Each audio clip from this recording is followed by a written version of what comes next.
Para a gente falar de medicina personalizada, é preciso a gente falar uma coisa que é meio óbvia, que nós não somos iguais. Todos nós somos diferentes uns dos outros. E independente do conhecimento biológico que a gente possa ter, isso é uma verdade universal. Nós somos diferentes. Se nós somos diferentes, por que então a grande maioria dos tratamentos para determinada patologia é o mesmo utilizado em toda a população que sofre daquela doença?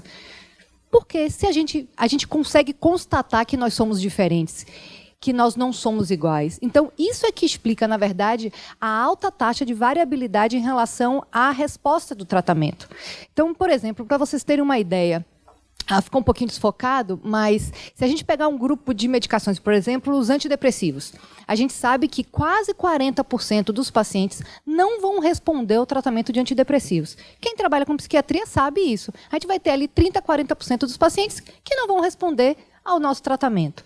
Mas isso pode ser mais alto ainda. Se a gente falar em Alzheimer, esse número pode chegar a 70% de falha terapêutica. E na oncologia, isso chega a 75%. Se a gente pegar, em vez de estudar grupos de medicação, mas se a gente for olhar tipos específicos de medicação, isso é mais alarmante ainda. Um exemplo da nossa prática aqui, aripiprazol. Para cada paciente que responde ao tratamento, você tem 4 pacientes que tomaram a medicação e não responderam. E se a gente for, por exemplo, para rosuvastatina, para cada paciente que responde, 19 não responderam. Se a gente olhar o esomeprazol, para cada paciente que responde, 24 não responderam. Então, imaginem 100, 4 pacientes responderam e os outros todos não responderam ao tratamento. Isso é para vocês entenderem o quanto a gente tem uma dificuldade em resposta dentro de determinados tratamentos, quando a gente prescreve, na verdade, uma medicação para toda uma população que tem aquele diagnóstico. Mas aí, eu estou aqui falando de que nós não somos iguais. Eu estou falando que alguns tratamentos têm uma baixa taxa de resposta, exatamente porque a gente identifica uma patologia e tenta prescrever a mesma medicação para aquela população. E o que isso tem a ver com medicina personalizada? Isso tem tudo a ver. A medicina personalizada, também chamada de medicina de precisão, ela é um modelo médico que ela tem o intuito de tentar personalizar o diagnóstico, caracterizar bem a patologia apresentada por aquele paciente e o perfil genético, molecular, clínico daquele paciente e, dessa forma, indicar de forma mais precisa o tratamento. Qual seria a vantagem? Redução de custo, redução de tempo, maior efetividade e maior segurança naquele tratamento. Então, esse é o modelo médico que a medicina de precisão ou medicina personalizada preconiza. Caracterizar melhor a patologia, caracterizar melhor as características do seu paciente e, dessa forma, indicar de forma mais precisa o tratamento, evitando, por exemplo, passar um esomeprazol para um daqueles pacientes que não iriam responder àquele tratamento. A medicina atualmente, o que ela preconiza? Que você tem um grupo com um diagnóstico, vamos supor, câncer de cólon. Mas se você observar, apesar de todo esse grupo ter um único diagnóstico de câncer de cólon, ele tem características diferentes, representadas aqui, por cores diferentes. Só que esse mesmo grupo foi diagnosticado com uma única patologia, câncer de cólon. Se você tem esse diagnóstico, você vai tomar essa medicação, que nos ensaios clínicos, nas pesquisas clínicas, foi detectado que essa medicação funciona, ela é terapêutica para tratar câncer de cólon naquela população que foi estudada. Ok. Só que aqui você percebe que, apesar de todo esse grupo ter tomado essa medicação, o grupo que tinha essa característica teve efeito, ou seja, teve uma resposta ao tratamento. O grupo que tinha essa outra característica multicor não teve efeito. E esse outro grupo que tinha essa outra característica, além de não ter efeito, teve efeitos adversos. Então, isso é o que a gente observa hoje na maioria dos tratamentos na medicina. O que a medicina personalizada ou de precisão ela preconiza? Que você tem um grupo de pacientes onde tem o mesmo diagnóstico, câncer de colo, por exemplo, só que através da avaliação de biomarcadores você consiga individualizar esses grupos. O que são biomarcadores? São, na verdade, achados mensuráveis que você pode caracterizar melhor o perfil daquele paciente. Pode ser a presença ou não de uma mutação genética, pode ser o nível de determinada proteína, pode ser, no nosso caso da psiquiatria, um tipo específico de achado num estudo de neuroimagem funcional. Então, são características mensuráveis, achados de exames mensuráveis, que você possa o quê?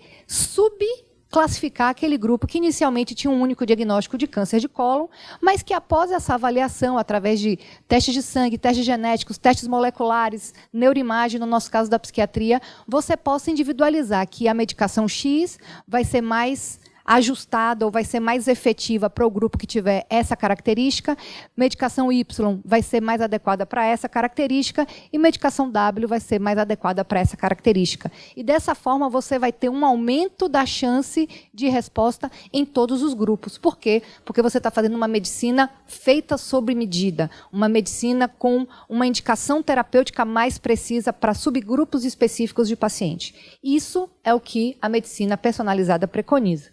Além da medicina personalizada tentar indicar medicações que já existem, por exemplo, a gente poderia indicar que o esomeprazol serve para um grupo X de pessoas e que o omeprazol seria mais eficaz num outro perfil de pacientes. Mas além de indicar as medicações que já existem no mercado, num futuro muito próximo, a utilização desses dados biológicos, genéticos, metabólicos, eles poderão criar medicações sob medidas baseadas nessas características específicas do paciente e da patologia.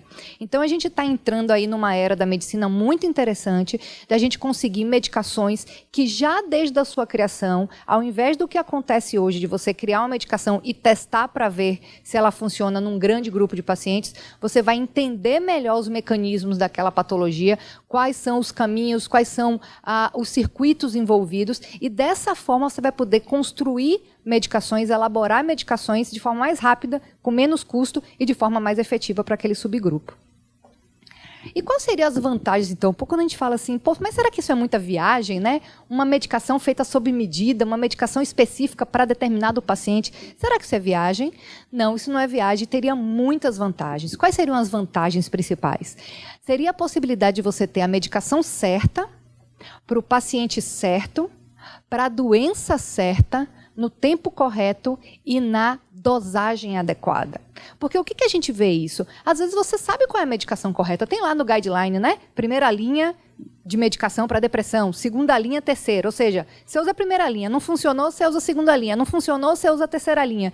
E nesse meio tempo, seu paciente está doente, está sofrendo, está tendo custo, está ficando sem conseguir trabalhar e está tendo um prejuízo de uma maneira geral na vida dele. Então, a gente muitas vezes tem a medicação correta, mas a gente não está identificando que o paciente está correto para aquela medicação. Às vezes a gente tem a medicação correta, mas a doença não está bem diagnosticada, não está bem caracterizada. E a medicina personalizada ou de precisão preconiza exatamente isso. Medicação certa para o paciente certo, na dose certa, no momento certo, para a doença certa.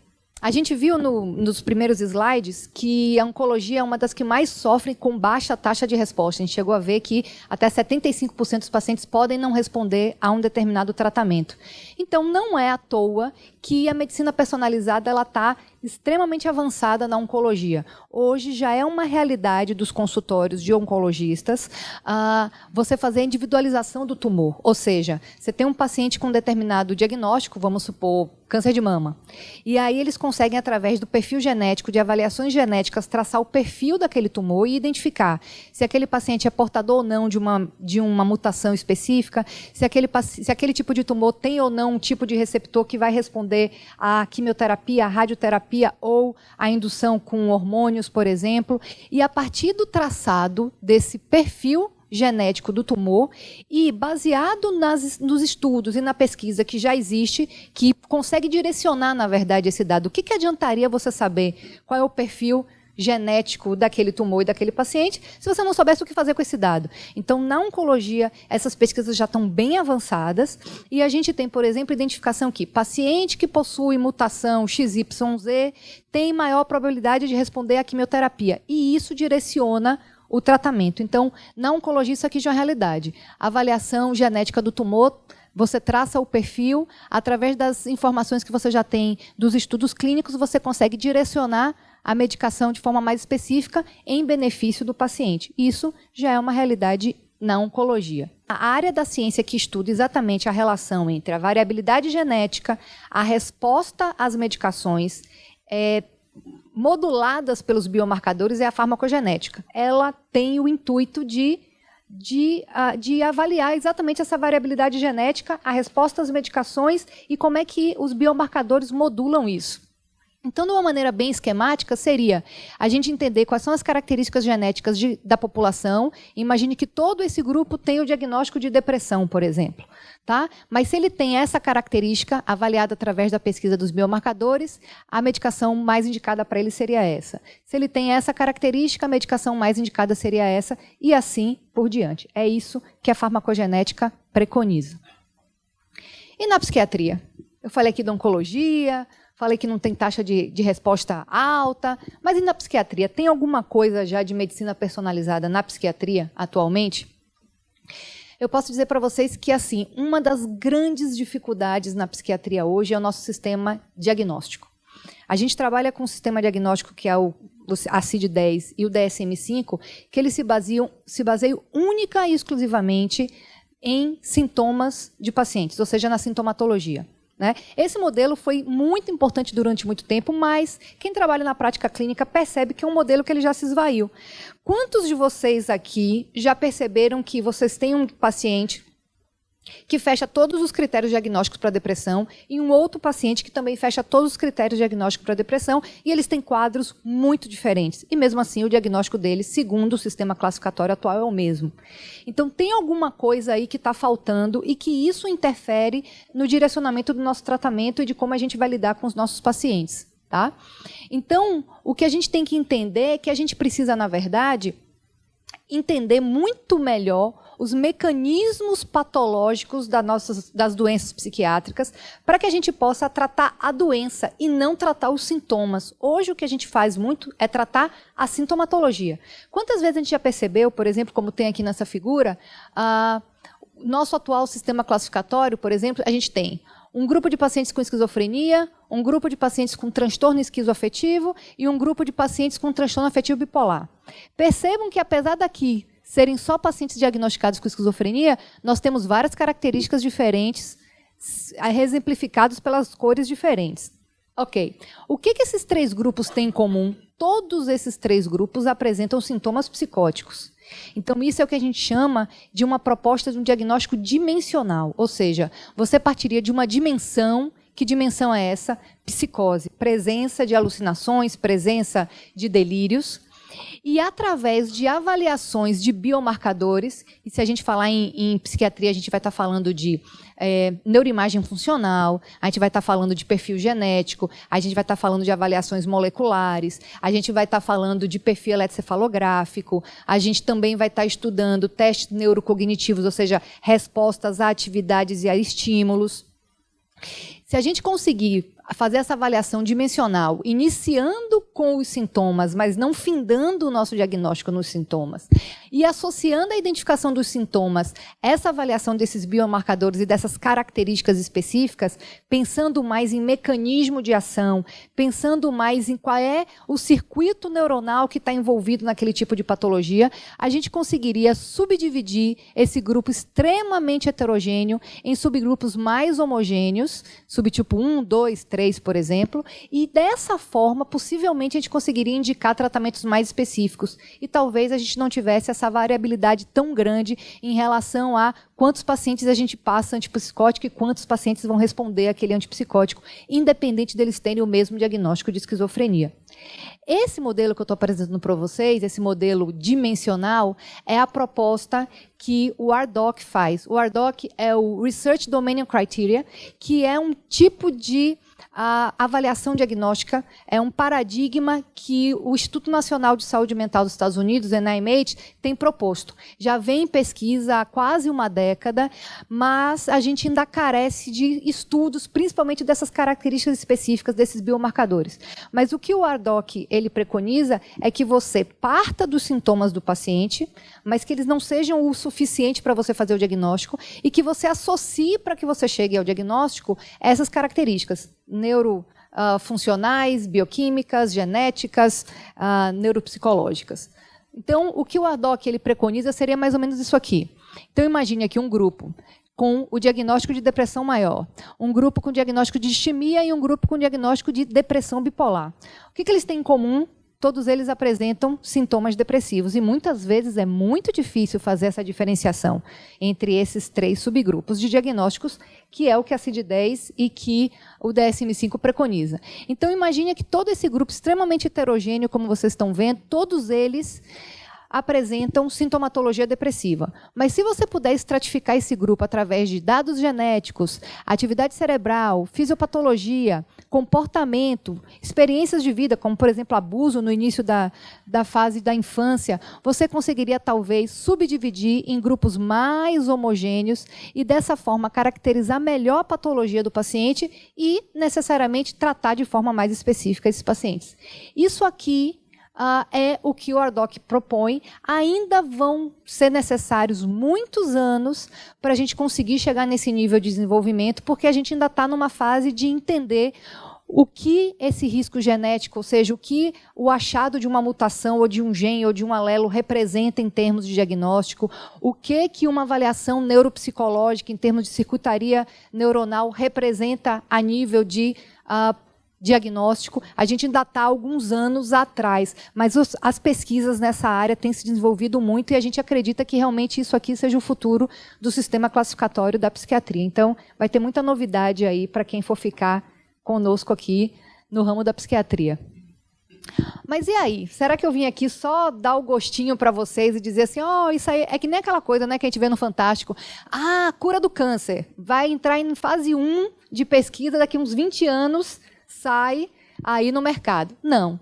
Né? Já tem coisas que a gente já consegue utilizar de medicina personalizada na psiquiatria. Que coisas são essas? Um exemplo disso, como eu tinha falado antes, são os exames de neuroimagem funcional. Então, esse aqui é um exemplo que eu trouxe para vocês.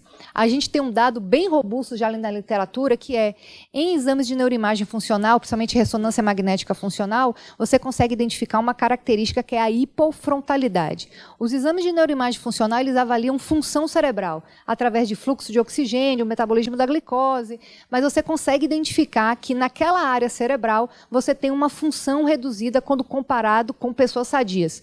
Então, aqui é a comparação de um cérebro de um paciente esquizofrênico com um controle saudável. Então, você percebe que a área frontal do paciente com esquizofrenia, ele tem uma redução da função. Isso é um dado já bem replicado, bem robusto.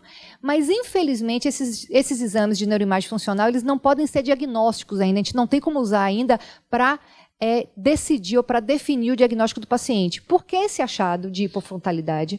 Apesar de ser bem comum no paciente esquizofrênico, ele não é exclusivo, ele não é patognomônico do paciente esquizofrênico. E você pode observar esse tipo de achado em neuroimagem funcional também em pacientes, por exemplo, com transtorno afetivo bipolar, com depressão com longos anos e muitos episódios de doença, uma doença mais complicada, você também acha esse tipo de resultado. Então, são exames que hoje são usados até para fazer o diagnóstico diferencial, mas a gente não está ainda no nível de sensibilidade, de especificidade, para utilizar esses exames como diagnóstico. Mas é para onde que a gente está caminhando, o futuro é isso aí. Tá? Além disso, além de neuroimagem funcional, o que a gente já tem para usar na psiquiatria? São os exames de farmacogenética. De uma maneira muito simplista, o que os exames de farmacogenética eles preconizam? Que é o seguinte, que você, através de identificar o perfil genético daquele paciente, através de um exame simples, com um SWAB avaliando células da saliva. Então, você avaliaria o perfil genético daquele paciente e você conseguiria identificar. Porque, atualmente, o que acontece? Você tem um grupo de pacientes com o mesmo diagnóstico, você dá a mesma medicação. É assim que funciona. Mas se você conseguir pegar esse grupo genético, pegar esse seu paciente, fazer um estudo de perfil genético, você vai conseguir diferenciar se ele vai ser um paciente que vai responder bem à droga, se não vai responder à droga, se vai ter efeito colateral ou se ele vai ter um benefício interessante. Então, você consegue, com isso, diminuir tempo de tratamento, ou seja, de tentativas de tratamento, você consegue diminuir custo, porque você vai tentar utilizar uma medicação que tem uma chance maior de resposta e uma chance menor de efeito colateral, e assim você vai aumentar a efetividade de tratamento e segurança do tratamento. Então, esse é o princípio, é o racional da utilização dos testes de farmacogenética, que daqui a pouco nós vamos aprender bastante sobre isso com o Dr. Dickmann. Então, só para resumir aqui a minha fala, eu não vou me ater muito, é que a mensagem que eu queria que ficassem para vocês da medicina personalizada é a tentativa de acertar o alvo. Ou seja, a gente tem um grupo muito heterogêneo de pacientes. A psiquiatria, acho que principalmente a gente enfrenta, na verdade, um paciente deprimido não é igual ao outro paciente deprimido, apesar do mesmo diagnóstico. E essa é a nossa grande dificuldade de tentar não perder tempo indicando uma medicação atrás da outra até a gente achar qual a medicação eficaz. Então, o objetivo é a gente caracterizar bem o nosso paciente. A gente tem que entender que a gente não tem que tentar encaixar o paciente dentro de uma doença que já existe. O que a gente tem que tentar fazer é caracterizar bem a doença do nosso paciente, o que ele está apresentando para a gente. E é nesse sentido que eu acho que a medicina personalizada ela caminha e ela vai trazer aí coisas muito interessantes para o futuro. Mas eu não podia deixar de sair daqui dessa noite, assim, eu falei de coisas tecnológicas, falei de futuro, falei de teste genético, mas é importante que vocês saibam que de nada vai adiantar vocês saberem pedir o exame complementar adequado para avaliar o biomarcador específico se vocês não souberem ouvir o paciente de vocês. O que ele está falando para vocês, o que ele está comunicando para vocês, o que ele está demonstrando, muitas vezes, em termos de sintomatologia. E que de nada vai adiantar você saber qual é a medicação específica que você tem que passar para ele, qual é a medicação que está mais indicada para o caso dele, se ele não confiar no que você está falando.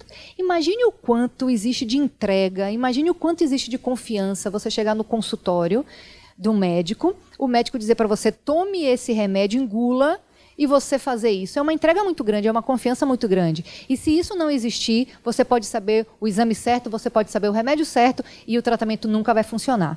Então, eu queria sair daqui com a mensagem de que a construção de uma aliança terapêutica sólida, ela é a base fundamental de todo tratamento, principalmente em psiquiatria. Sem ela, tudo isso aqui que eu falei não vai valer absolutamente nada para vocês. E para encerrar minha apresentação, dentro desse contexto, eu queria terminar com um pensamento do médico William Osler. Ele foi um grande clínico, um clínico canadense renomado do início do século passado, e ele foi conhecido como um dos pais da medicina moderna.